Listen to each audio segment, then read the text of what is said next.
This is John T for the Boxing Voice, and I'm joined this evening after today's weigh-in by British welterweight contender Samuel Antwi. How are you, mate?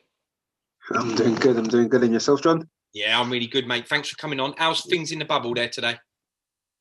All right, not too bad. Just been locked up in the room for quite a few hours. I think it was 16 hours we had to stay in there. Then obviously we came out for the weigh-in, weighed up. Everything's good. The fight's on for tomorrow. Did everybody make weight for the weigh-in? I think everybody made weight. I don't think there was anyone that was off weight. So, I think what's it like for you in the bubble, Sam? Because I think it's the first time you've been in the bubble, and you probably want to go to the gym like today or in the morning or something, and somebody who you're fighting or one of the other fighters, are they in the gym as well? I think we had to all book. We all had to book like an hour slot to train in, but it was no problem really. And I'm used to traveling, going here and there, staying the night in a hotel and fighting the next day. So yeah, it's not too alien for me. Obviously, it's the first time in an actual bubble, so where we have to stay in our room. But it just feels like another day. Good stuff. Sounds like you're nice and relaxed anyway. So, well, look, let's talk about the actual fight itself. So, and your career. So far, you're 12-1. You're fighting for the English title tomorrow night, which is a big title to fight for. Tell me a little bit about your career first, because on paper, the fights looks quite 50-50, Sam. And I'll come on to Darren in a minute. He seems a little bit more experienced on paper. But just a one loss each. And the only loss you had was in Zimbabwe. All your other fights have been in London, where you're from. What took you to Zimbabwe for the fight?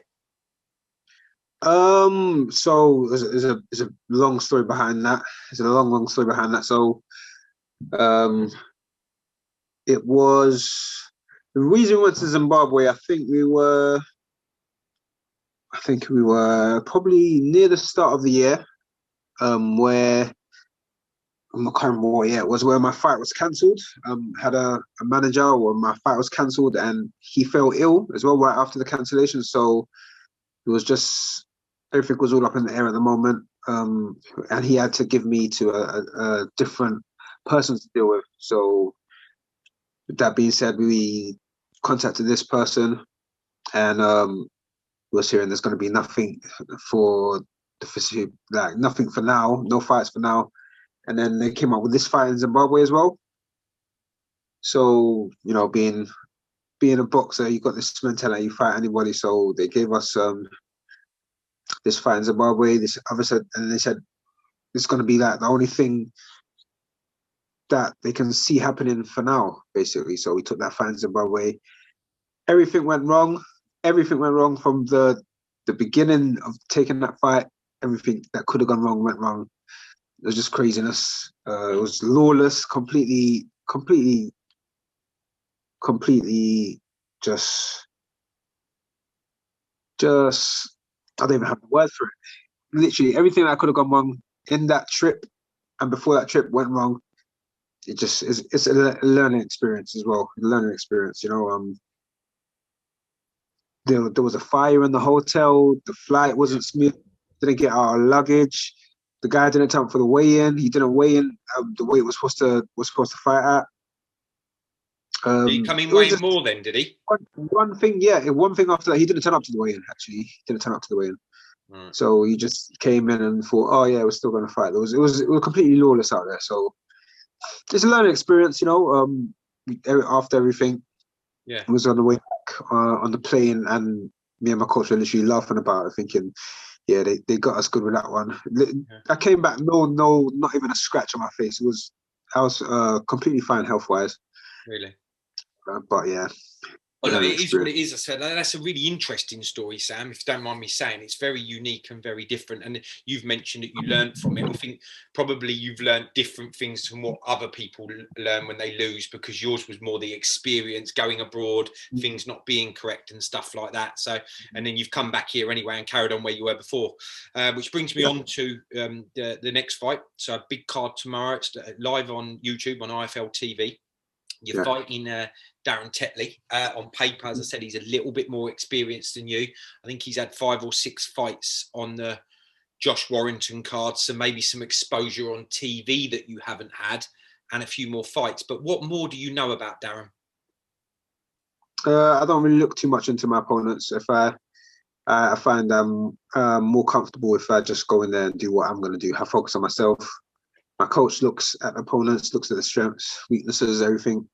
We come up with a game plan and then I go and execute it. I don't look too much into him. I know he's southpaw. I know he's probably a little bit taller than me. In person today, didn't look too tall, but he's had a couple more fights than I have, but he's never fought me. That's what I know, and it's going to be one of the hardest fights of his life. Excellent. What can we expect from your style, Sam? Are you a come forward fighter? Are you slick?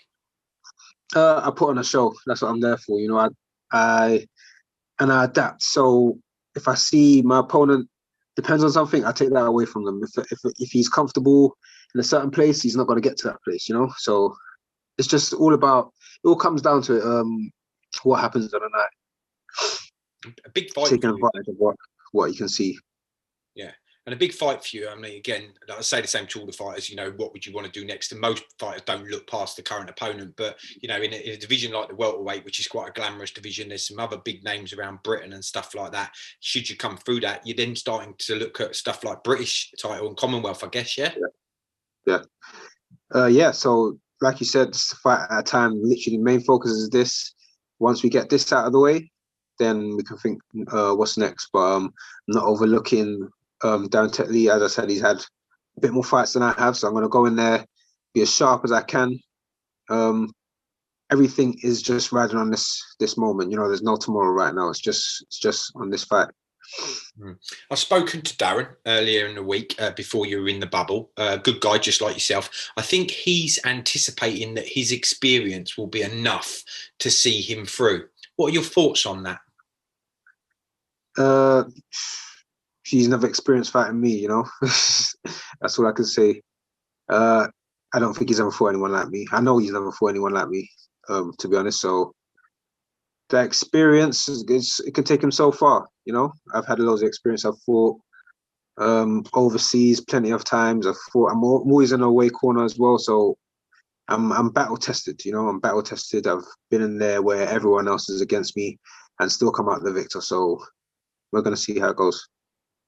Excellent stuff. Well, look, the whole card's really good. It looks like a lot of 50-50 fights. Everyone's come through their COVID tests, and as you said, they've made weight today. So all makes for a good spectacle tomorrow night. Just while I've got you, obviously being at the weight you're talking about, the night after on Saturday night, there's a massive welterweight clash on Sky Sports, Matchroom Promotions. Okay. It's Josh Kelly against David Avanesian. What are your thoughts on that? Have you ever sparred any of them? Who'd you ever? Yeah, I've done some rounds with Kelly. I'm rooting for him. He's a nice lad actually. In person, I've met him, so I'm going to root for him. Obviously, I'm just going to know him personally. But yeah, it's not an easy fight. David Avanesian has come off two really big wins, really big wins, and but the only thing is he hasn't fought in a while now, isn't it? For over a year. I'm rooting for Kelly. I think he can do it. And yeah, it's going to be. I think it's going to be a good match. I would love to be there if I could. Obviously, no crowds at the moment, so watch it on Sky Sports like the rest of us on Saturday. Yeah, exactly. And you're right, it is a 50-50 fight. That I think you've got the come forward puncher maybe against the slickster in Josh Kelly. So for styles, it makes a great fight, doesn't it? Yeah, it does. Yeah. And then moving on 3-4 weeks down the line, we got Conor Benn out. Against Jesse Vargas at the similar weight. Do you think Conor Benn will come through that? He's looking good. Vargas, I think I don't know what Vargas has been doing, but doesn't really pull through when it comes to the big fights. He doesn't ever manage to pull through. He's always runner up. So it's not going to be an easy fight either because of the experience. I don't think it should be an easy fight for either of them. But yeah, I'll be keeping an eye on that as well. And providing then, the reason I asked you on those two being British in the same weight, should Conor Benn come through, it looks like they're on a collision course, those two. Who do you think would win out of Josh Kelly and Conor Benn? I still think Josh has got that fight. Just because skills pay the bills, you know, and I think he's a lot more skillful at the moment. Conor Benn is more of person who goes in there depends on a punch. And it depends on a big punch rather than you know, having that skill set. So yeah, I still think Kelly wins that one. Yeah, another great matchup if it happens. And one last one at your weight, because many people do think it's one of the top weight divisions in the world, and certainly some pound for pound fighters. There's two that would argue being pound for pound. Do you have a preference on Terence Crawford or Errol Spence Jr.? Oh, that's a hard one. That's always a hard one. Every time I'm asked, that's a really hard one. I think it's I would say I would pick Terence Crawford just because he's so dynamic. He can do everything. He can go forwards, go backwards. Errol Spence, we've never seen him have to go backwards really. Apart from the time I think he fought come forward fighter, what's his name? Sean Porter. Yeah, that was a quite close fight at the beginning. Yeah, that was very close. Yeah, and Terence Crawford is a mean operator, you know, and he can fight southpaw, fight orthodox. He makes it happen any which way, you know. So I think I would put, if I was to put my last pound in it, I would go for Crawford. Good stuff. Not taking anything away from Spence, because Spence is definitely world class. I watch Spence closely. That's a proper 50-50 fight for me. Whenever I'm asked that, I just couldn't pick it, because I do think that on any night, either of them could win it. Well, look, I don't want to get you ahead of yourself, but you get a few wins under your belt, and hopefully you'll be start knocking on the door on some of these names we mentioned.